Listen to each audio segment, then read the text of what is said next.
तो अब वो सिलसिला शुरू हो गया। क्या अपग्रेडेशन की अपडेट है? हुज़ैफ़ा खान ने हमें ज्वाइन इन किया, हुज़ैफ़ा बताएंगे। जी हुज़ैफ़ा, क्या अपडेट है आपके पास? सवेरे बिल्कुल देखें, जिस तरीके से हम बात कर रहे हैं और पूरा पाकिस्तान बात कर रहे हैं कि चैंपियंस ट्रॉफी पाकिस्तान ने होस्ट करनी है।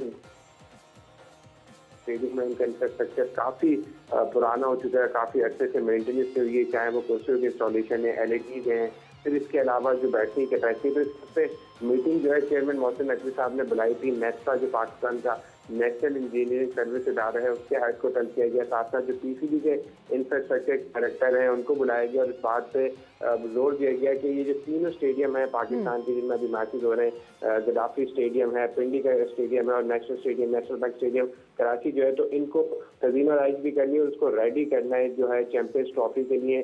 3 दिन का वक्त दिया गया है चेयरमैन की तरफ से इस कमेटी को कि आपने 3 दिन के अंदर ऐसा प्लान मुरतब करना है जिसमें गद्दाफी स्टेडियम को पूरा जो है वो आपने बेहतर करना है। न सिर्फ उसको व्यूइंग एक्सपीरियंस बेहतर बनाना है, लोगों के लिए बैठने की सीटें बेहतर बनानी है, बल्कि साथ साथ जो कैपेसिटी है, क्योंकि आपको पता है जब बीच में इसकी तज़ीम-ओ-राइज हुई थी तो इसकी कैपेसिटी कम हो गई थी, लगभग 27-28 हज़ार की कैपेसिटी। तो कैपेसिटी भी बढ़ानी है और जो व्यूइंग एक्सपीरियंस है, जो स्टैंडर्ड्स हैं, उनको भी बेहतर बनाना है चैंपियंस ट्रॉफी के बाद से।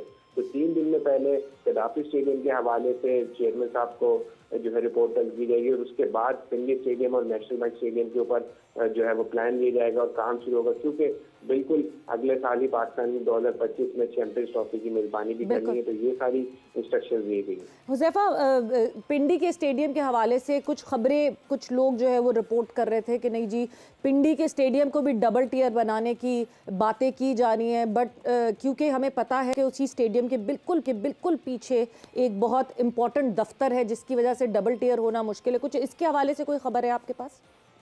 देखिए, अभी जो मीटिंग हुई है उसमें सिर्फ चेयरमैन साहब ने यही तलकीन की कि आप लोग प्लान दें, क्योंकि इतना ज्यादा वक्त नहीं है। 2025 बिल्कुल अगले साल आ गया, तो डबल टियर बनाना एक बड़ा काम है। और आपको जुरिसडिक्शन भी पता है कि जिस जगह पे पिंडी का स्टेडियम मौजूद है उसके अराउंड कितनी ज्यादा शॉप्स हैं, बिल्कुल मेन सिटी के अंदर है। तो इतने कम वक्त के अंदर इतने ज्यादा कंस्ट्रक्शन करना आई डोंट थिंक सो ये पॉसिबल होगा। तो अभी प्लान इसीलिए मांगा गया है और ये भी देखना होगा कि चेयरमैन मोहसिन नकवी साहब उनका मुस्तकबिल क्या होता है। तो अगर वो टिकते हैं तो फिर इसके ऊपर काम होता हुआ दिखेगा, नहीं दिखेगा, फिर दूसरे चेयरमैन आते हैं तो ये प्लान कैसे कंटिन्यू होता है। तो अभी बहुत सारी चीजें जो हैं वो ऑन द कार्ड्स हैं। जब हतमी मराइल में दाखिल होंगी तभी इस हवाले से कहा जा सकता है कि क्या आया उसको डबल टियर बनाएगा, लेकिन चूंकि वक्त बहुत कम है तो इस वक्त पॉसिबिलिटी नहीं है। अगर सीटों की इंस्टॉलेशन जो है वो पहली प्रायोरिटी है पिंडी क्रिकेट स्टेडियम के अंदर। आपको पता है शादियों की कुर्सियों के ऊपर और स्टेयर्स बनी हुई है उसके ऊपर लोगों को बैठना पड़ता है। अजीब कश्मकश में हम कि अगर वो चेयरमैन रहेंगे तो फिर ये होगा।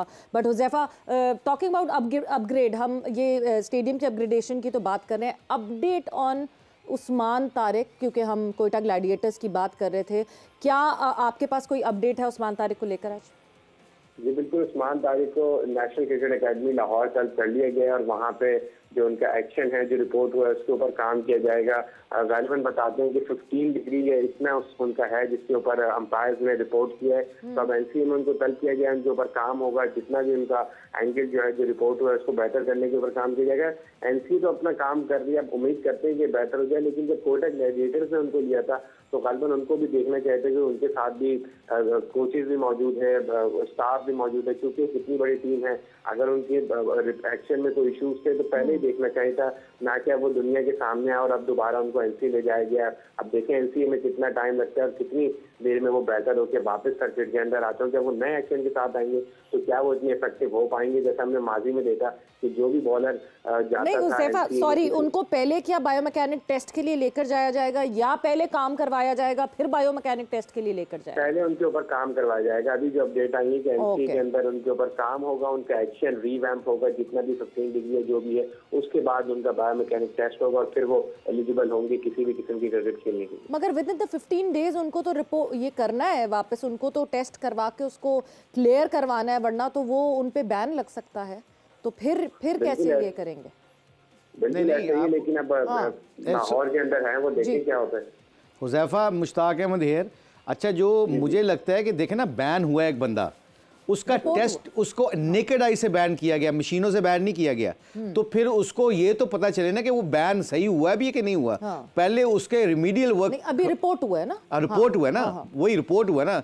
रिपोर्ट होने के बाद रिमीडियल वर्क तो तब कराया जाता है ना कि अगर उसमें प्रॉब्लम निकल आती है।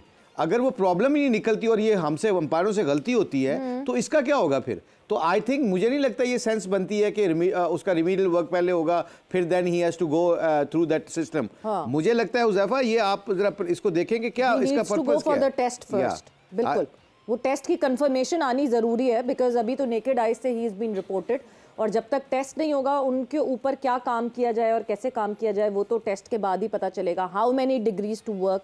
But Huzaifa thanks a lot for updating us, आपका बहुत बहुत शुक्रिया। And yes, coming to this discussion Mushi भाई, टेस्ट एक अपनी लैब है हमारे पास, मतलब क्यों पहले हम प्रोएक्टिवली कोई काम नहीं करते कि टेस्ट हो जाता, जो सारे जो डाउट्स थे वो ख़त्म हो जाते हैं। सिंध प्रीमियर लीग में हमने देख लिया था एक्सटेंडेड तरीके से इनको, इवन देन हमने वो सोचा नहीं उस बारे में। नहीं देखिए मेरी बात सुने, मैं वही कह रहा हूँ ना कि आई थिंक ये इतना आसान नहीं जितना वो डिसीजन लिया गया है।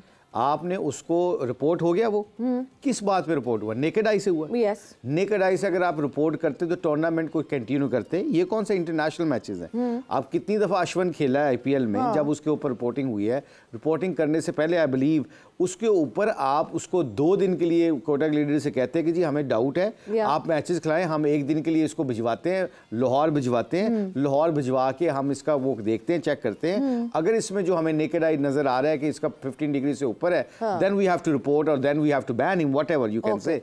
अब ये है प्रोसेस। अगर आप नेकेड आई से देख के उसके ऊपर आप डिसीजन कर देते हो और अपना प्रोसेस उसको ऑब्वियसली फॉरन नहीं करते, तो आई थिंक कोटक लीडर को इसका बहुत नुकसान हुआ है, लीग को बहुत नुकसान हुआ है, क्योंकि आपने नेकेड आई के साथ आपने बैन उसको कर दिया, उसको रोक दिया क्रिकेट खेलने से। अब इसको वहां पे भिजवाया। अब जो हुज़ैफा कह रहा है अगर ये बात सच है तो मुझे क्या लगता है, मुझे लगता है कोटक लीडर और उस्मान तारिक को पहले खुद इस पे स्टांस लेना चाहिए कि पहले मुझे बताएं तो सही मेरा कितना डिग्री है। हमें कुछ मुझे कंफर्म नहीं है कि किस चीज से चेक करके उसका कहा गया है जी 15 डिग्री से ज्यादा है। I don't know. मगर एक चीज जो कि जिसमें मुझे लगता है कि पीएसएल, हम बहुत सारे लोग ये बात कर रहे हैं, मैं और भी चैनल्स पे देख रही थी कि अभी रिपोर्ट नहीं करना चाहिए था, रोक देना चाहिए था, this was our domestic league, we could have stopped the news. अभी वो खेलते रहते जिस पे बैकग्राउंड में उन पे काम होता रहता और इस तरह कर सकते थे। बट क्योंकि पीएसएल आईसीसी एक्रेडिटेड लीग है, एंड ऐसा नहीं है कि आईसीसी की नज़रें नहीं होती पीएसएल पे, अगर तो एक प्लेयर आपको दिख रहा है, लेट्स से कोई और अंपायर जो कि नहीं फील्ड में है इस वक्त, बट वो देख रहा है कि this player is chucking, and if he reports to ICC regarding कि वो एक चक्कर को खिला रहे हैं and they are not reporting him, क्या वो एडवर्स नहीं बनता पीएसएल के लिए?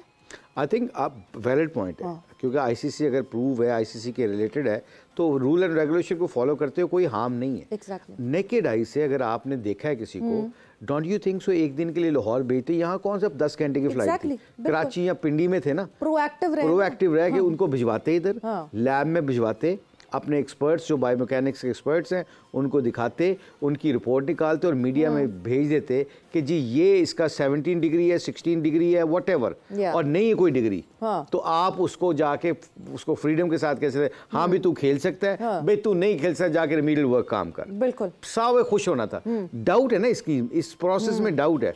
नेकेड आई के ऊपर आप कभी डिसीजन लेते हो, आपका गलत हो सकता है ना, इंसान है, कमज़ोर है, हमसे गलती हो सकती है। अब उसके ऊपर इतना बड़ा डिसीजन लेने का मुझे लगता है कि कई दफ़ा आपका कोयटा ग्लेडिएटर का पूरा कम्बिनेशन ख़राब हो सकता है इस बात के ऊपर, because that guy was winning the games for them. Exactly. So obviously match और कल भी आपने देखा that we could see the moral down in the camp, और उसमें एक्चुअली उसको तो वो तो गया ही गया, उसके ऊपर आपका ड्रेसिंग रूम का एटमॉस्फेयर जो होता है ना वो बड़ा डल हो जाता है, मतलब your body language gets very weak कि आपके साथ ज्यादती होगी, फलां हो गया। I think people are making a sense, और आपकी बात ठीक है कि हमने ओपन माइंडली सोचना है यार, रूल एंड रेगुलेशन को फॉलो करते हैं। रूल एंड रेगुलेशन आईसीसी के ये है कि अगर उसके ऊपर डाउट है, send him for 1 day in Lahore, lab के थ्रू गुजारो, फिर जो उसकी रिपोर्ट आती है लोगों को बता दो। ये मामला हर तीसरे दिन बात होनी नहीं थी फिर। बिल्कुल बिल्कुल, और सामने नहीं आना था। और सबसे ज़्यादा ये कि आप कॉन्फिडेंस शैटर कर देते हैं एक प्लेयर जिसको हम देख रहे हैं कि अचानक से एक ऐसा प्लेयर आया जो कि who's making waves as soon as he has entered, और आप उसको रिपोर्ट करके you could have manage that better, but management तो खैर हमारे यहाँ जितनी मिसमैनेजमेंट होती है वो होती है। वक्त एक ब्रेक का हुआ है, ब्रेक पर जा रहे हैं, ब्रेक से वापस आएंगे तो मैं चाहूँगी मुशी भाई हम वीडियो भी देखेंगे एक दफ़ा उस्मान तारिक की, एंड उसको स्लोमो में ज़रा देखते हैं कि मतलब नेकेड आई से is it very obvious, and if it was very obvious तो वो दिख क्यों नहीं रहा था और पिछले मैचेस में क्यों नहीं दिखा, and why not, why just this match, क्या इसी मैच में उन्होंने चेक किया कि नहीं किया। बात करेंगे उस्मान तारिक के हवाले से, कोयटा ग्लैडिएटर्स के हवाले से, एंड यस बाबर आजम के तेज खेलने के हवाले से भी आफ्टर द शॉर्ट ब्रेक।